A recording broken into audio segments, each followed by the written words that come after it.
Hola compañeras y compañeros de Derecho, ya estamos aquí nuevamente para iniciar nuestras clases del día de hoy, la sesión del día de hoy, con lo que viene siendo los modos de producción. Es decir, un vistazo, como se dice coloquialmente, a cómo a través del tiempo los hombres han producido. Toda vez que la economía actualmente descansa sobre lo que es la producción. La producción es un proceso muy complejo, muy amplio, que abarca muchos temas como son la exploración, la distribución, el almacenaje, como es la fabricación, como viene siendo la distribución, la transportación, el consumo. Y hemos visto que esto es necesario porque los seres humanos tenemos que trabajar y tenemos que producir, precisamente para poder satisfacer lo que viene siendo nuestras necesidades. La economía, por tanto, es un problema que está dentro de la sociedad, una situación que implica muchos factores, muchas situaciones, y que muchas veces el derecho es el que tiene que regular, tiene que reglamentar. Por ejemplo, el comercio es una actividad propia y una actividad muy añeja del ser humano. El comercio, por tanto, es ser regulado, reglamentado para evitar algunas situaciones desagradables como son los monopolios, como es el acaparamiento de las mercancías, que a su vez, dolosamente o indirectamente, las personas que cometen este acaparamiento de mercancías provocan daños a la economía del país y en consecuencia pueden provocar problemas como son la inflación, la devaluación y varias cosas por el estilo. Porque para evitar estas anomalías o estos actos indebidos, entonces hay parte del derecho, bien sea a través del derecho administrativo, a través del derecho público, a través del derecho económico o a través del derecho mercantil, cómo se regula para evitar este tipo de afectaciones no solamente sociales sino también poblacionales. Por ello, estando usted y yo inmersos en un mundo social donde son muchos los tópicos políticos, económicos, sociales, culturales, educativos, etcétera, etcétera, y que a la postre nos conllevan a lo que viene siendo su reglamentación, su regularización, a través de leyes que nos indiquen lo que debemos y lo que no debemos de hacer para evitar estos daños o precios que se han mencionado, que son acaparamiento de mercancías, como son inflación. De esta manera poder ejercer un derecho que regule, que reglamente este tipo de actividades tan viejas, tan viejas, tan antiguas como lo que viene siendo el mismo ser humano. Y estamos analizando algunos temas para entender esta problemática nacional mundial de la economía. Máxima que a partir de los 90 en todo el mundo se dio un movimiento en donde nos hicieron creer y ver que la economía ahora era la que regía, la que manejaba la sociedad, que la economía se convertía en la parte fundamental, esencial de toda sociedad. Que yo no estoy demeritando la economía, ni mucho menos. Pero aquí va un plan con toda la maña, con toda la intención de convencernos. Y de esta manera, en nuestro país, vimos cómo un economista asume el poder, la presidencia. Después de que la presidencia estuvo casi casi reservada a puros licenciados en Derecho, si se analiza nuestra historia desde Venustiano Carranza para acá, pero sobre todo a partir de lo que viene siendo Miguel Alemán Valdés, sin olvidar a Portes Gil, los presidentes de México, o la mayoría de ellos, han sido licenciados en Derecho. Y era costumbre que para poderlo ser, ocupaban el cargo de la Secretaría de Gobernación, la que se encarga de los asuntos políticos del país. Durante mucho tiempo, los presidentes de México fueron licenciados en Derecho. Los Portillo, Luis Echeverría Álvarez, Gustavo Díaz Ordaz, Adolfo López Mateos, este, Miguel Alemán Valdés, entre otros muchos, fueron licenciados en Derecho. Y fueron antes que candidatos y presidentes, fueron secretarios de gobernación. Durante mucho tiempo, el conocer las leyes, el conocer la política y saber manejar hábilmente a los actores políticos constituían la base de una sociedad.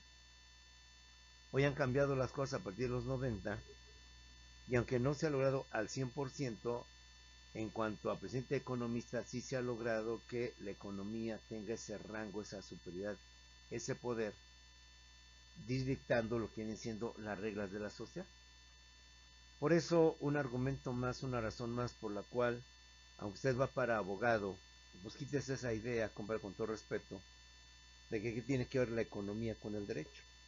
De que para que esta materia, no que le demos otra materia, no sé, un procesal, un penal, un mercantil, etcétera, que les ayudaría. No, todo nos ayuda, todo nos ayuda. A veces el derecho no puede ser ajeno a la política, el derecho no puede ser ajeno a la sociedad, el derecho no puede ser ajeno mucho menos a la economía, tampoco a la educación, ni tampoco a la cultura. Están íntimamente vinculados, regulados, y es por eso que tratamos de entender algunos conceptos, algunos aspectos de la economía, para que podamos entender en su momento oportuno las inflaciones, las devaluaciones, la pérdida de poder adquisitivo del dinero, la inflación, la espiral inflacionaria, que no lleva a ningún lugar a los países, que hace que la moneda se devalúe y al rato la moneda pues, de un peso no valga, pero pues ni un centavo. ¿Por qué? Porque hemos perdido tanto dinero que tiene que tener un soporte que ampare ese dinero. Para que caso de algún problema, pues con ese soporte que ampara, se pueda por tanto mantener o sostener y evitar la problemática económica que se vive. Por allá se comenta que Estados Unidos va a entrar en un periodo de recesión, un periodo crítico de su economía, en una especie de crisis. Si esto se llegara a hacer, que esperemos que no, de alguna manera va a afectar a México y va a afectar a todo el mundo.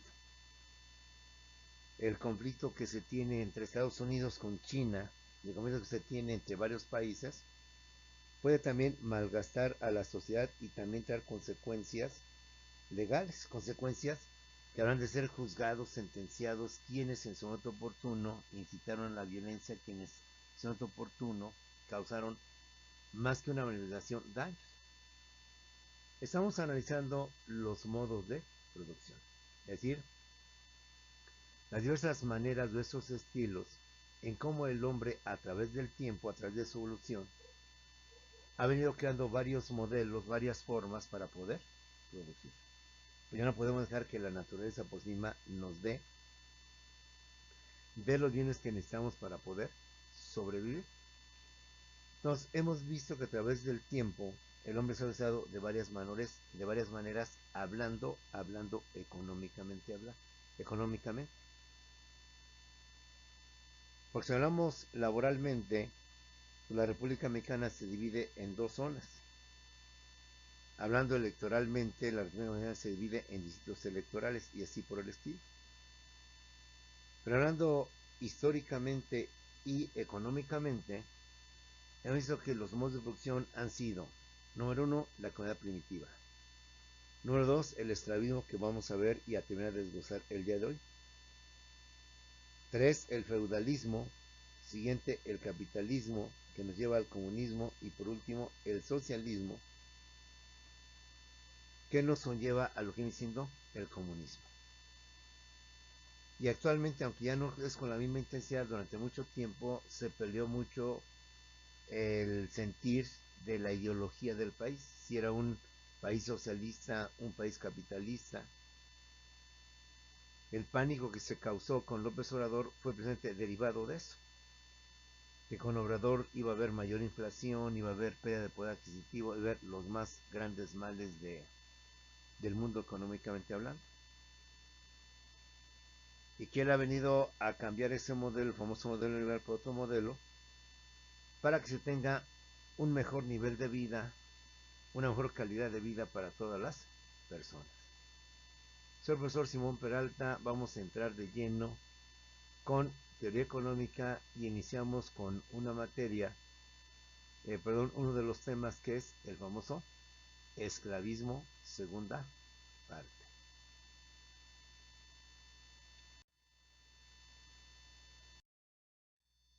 ¿Qué es el esclavismo? El esclavismo que significaba contar, bueno, ya hemos visto que el esclavismo es el segundo modo de producción, donde surgen nuevos actores que son los esclavos y los esclavizantes, los pueblos conquistadores y los pueblos conquistados, en donde el esclavo se convierte en una fuerza productiva, en un medio de producción más.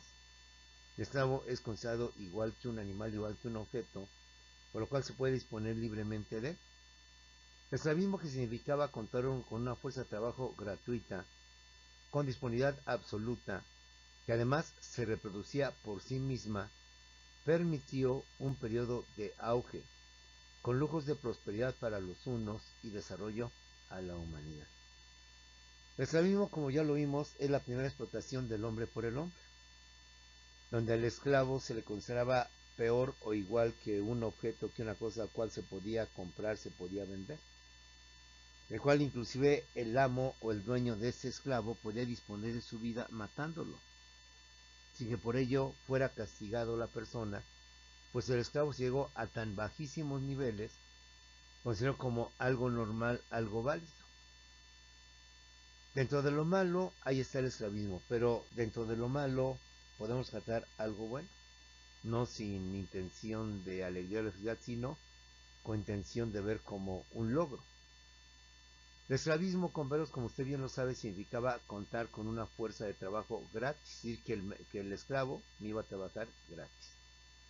Y pues ya no es tan fácil pensar que va a tener personas que lo van a trabajar, pero de manera gratis, sin costo o sin pago alguno.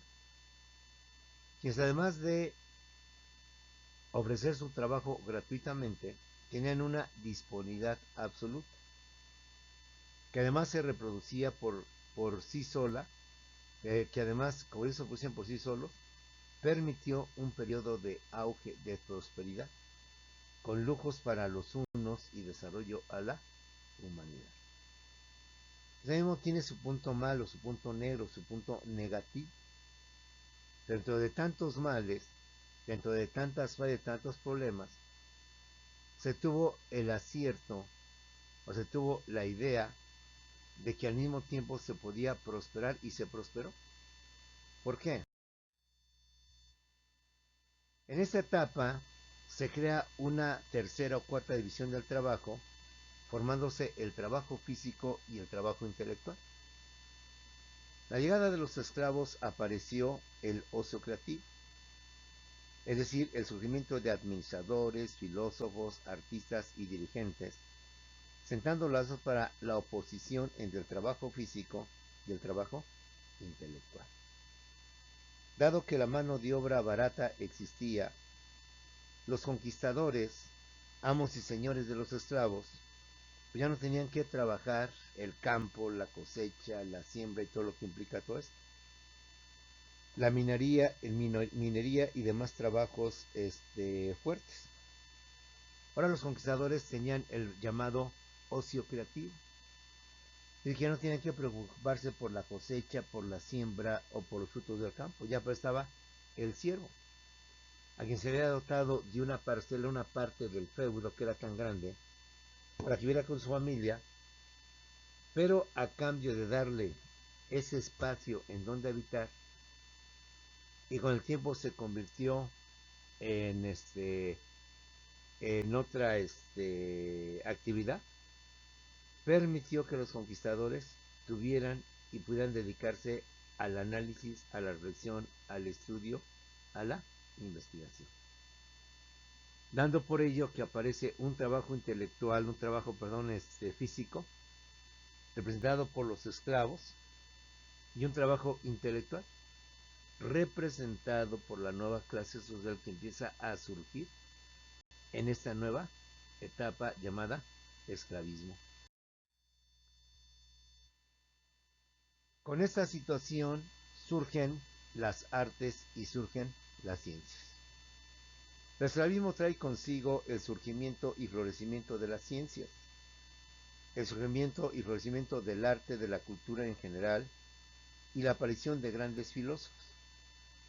Recordemos, compañeros, que el esclavismo se encuentra en una etapa en donde se somete al esclavo, donde se le castiga, se trata peor que animales, donde el trabajador, el esclavo como mano de obra, se convierte en un medio a través del cual los conquistadores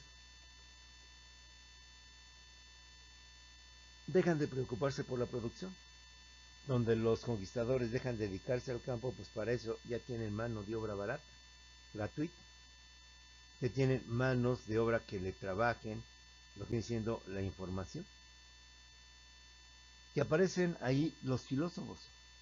Sí, las personas que, dado el tiempo que tienen, se dedican a meditar, a analizar, a visualizar la problemática social, económica, política del país y de todo el mundo.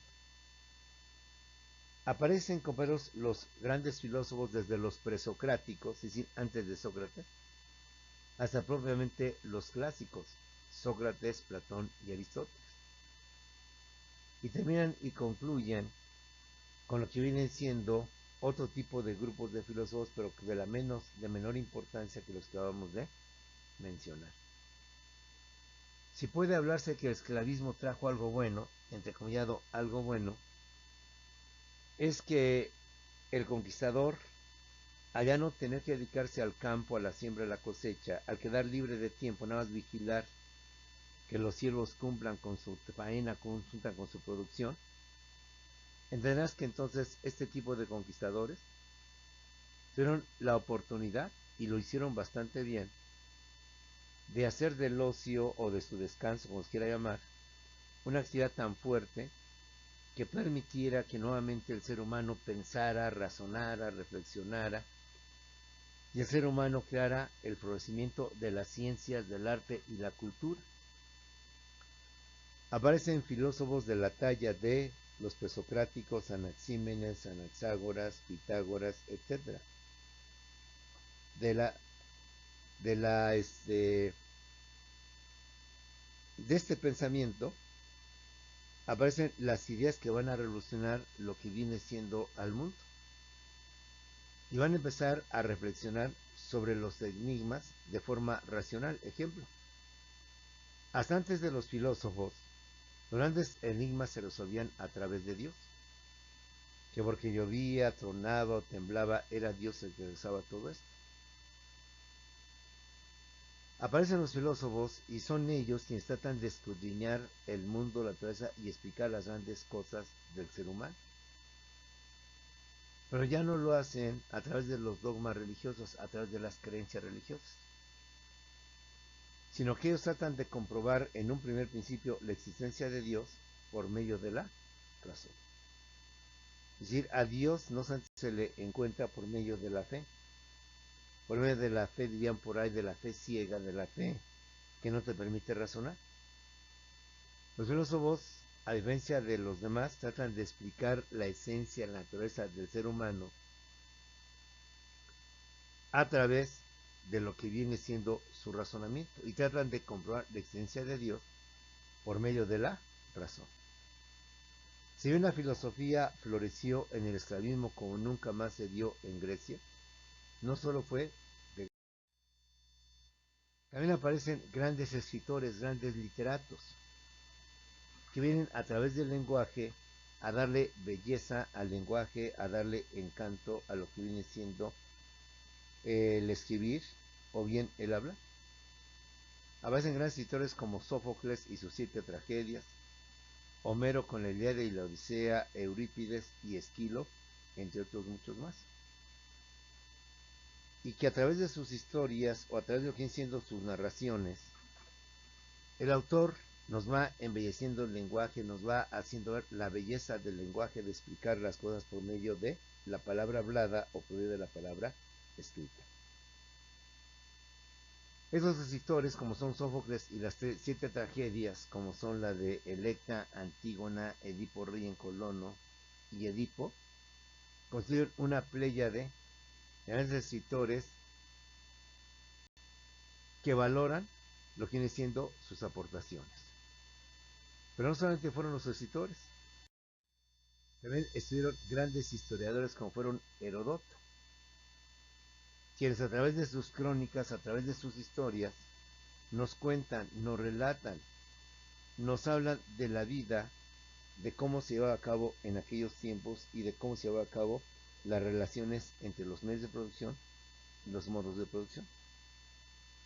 No solo aparecen filósofos, sino aparece Herodoto considerado como el padre de lo que viene siendo la historia. Por si poco, trae como consecuencia esta nueva etapa el surgimiento y la aparición de los grandes matemáticos. como son Arquímedes, como son Demócrito y como viene siendo además Pitágoras. Filósofos que vienen a aportar sus teorías, sus postulados, para que, reitero, por medio de la razón, tratan de comprobar la existencia de Dios. Además de estas ventajas de que florece el arte, florece la ciencia, florece la cultura en general, otro aspecto importante del esclavismo es que nace el derecho. Nace el derecho o sistema de normas jurídicas en las que se recogía la voluntad de las clases dominantes. Poco a poco se empieza a visualizar la importancia de tener un código, de tener un conjunto de leyes a la mano, perdón, de leyes, de cosas para poder disponer de todo esto. Entonces, ante esta situación, en Roma surge con Justiniano lo que viene siendo el derecho, o sistema de normas jurídicas en las que se recogía la voluntad de las clases dominantes, para regular, para adelantar la conducta de los seres humanos dentro de lo que viene siendo la sociedad. Además del surgimiento del derecho, de estas normas jurídico, aparece el sistema bancario. Junto con él aparece el comercio interior y exterior, quienes tienen un auge, un amplio y un notable auge. Como puedes ver, compañeros, aunque el esclavismo en esencia es negativo, aunque el esclavismo en esencia es perjudicial, no podemos por ello demeritar esta etapa de 10 siglos, en donde aparecen varias cosas que hoy inclusive hasta se mantienen.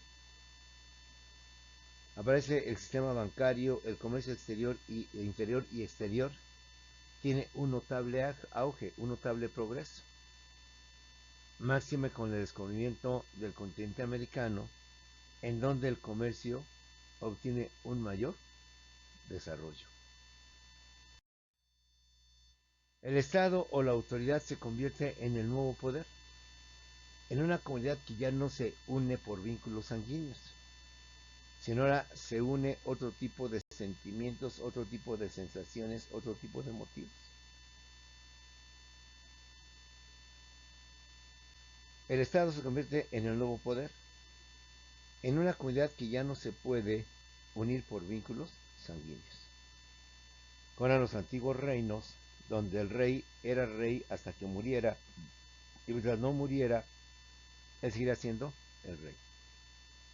En donde este sistema, una vez muerto el rey, viva el nuevo rey.